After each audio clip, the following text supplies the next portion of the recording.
Армысыздар ма, құрметті әріптестер және желі оқырмандары. Тәуелсіздік бәрінен қымбат атты ақпараттық сағатымызды назарларыңызға ұсынамыз. Биыл тәуелсіздігіміздің орналы 30 жылдығы. Осы жылдары өткен оқиғалар бәрімізге өте қымбат.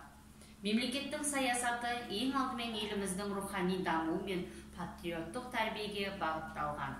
Мемлекет басшысы Қасым-Жомарт Тоқаевтың тәуелсіздіктің 30 жылдығына байланысты мақаласы жарияланды.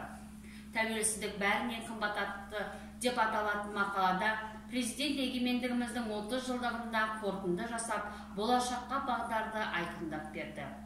Тәуелсіздік бабалар аңсауы, ұрпақтың қолы жеткен киелі кезең. Тәуелсіздік таңбасы таста, қаны қара жердің тамырында жатқан құдіретті сөз. Еліміз тәуелсіздіктің бесігіндегі тербелгені 30 жыл.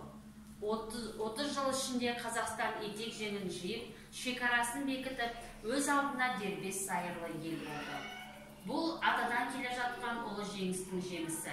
1991 жылы 16 желтоқсанда егемендігін алған еліміздің өз президенті, ұлты мен ұлысы, салты мен дәстүрі, мәдениеті мен экономикасы болды.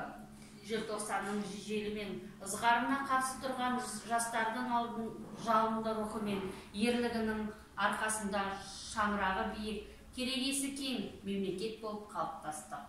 1991 жылы ел тәуелсіздігін алған кезде халық болып қана қуанған жоқпыз.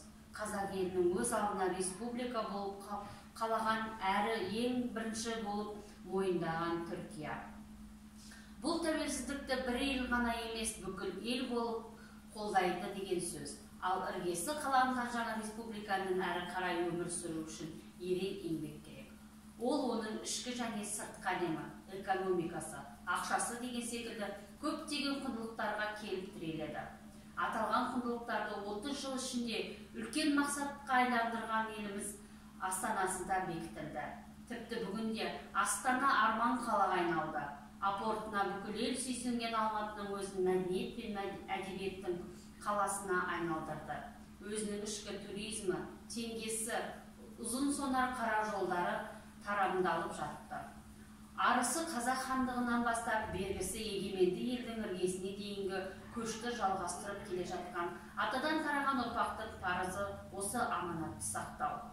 Жәнібек пен Керейдің керген керегесін кілем үстіп көтеріп, отанды қастерлеп өту әрбір ұрпақтың міндеті. Қазақта отансыз адам ормансыз бұлбұл деген сөз бар. Орманы жоқ, құстың ұясы да, қонар бұтағы да жоқ. Дәл сол секілді тірлік кешу ортасы жоқ ұлттың өмір сүру мүмкін емес. Тәуелсіздік ашық термен келген тәтті жеңіс. Төгілген қаннан өлмеген жігердің отымен келген ұлы күн. Тәуелсіздігіміздің 30 жылдығы құтты болсын. Ел іргесі тыныш, еңбегіміз табысты болсын. Назарларыңызға рахмет.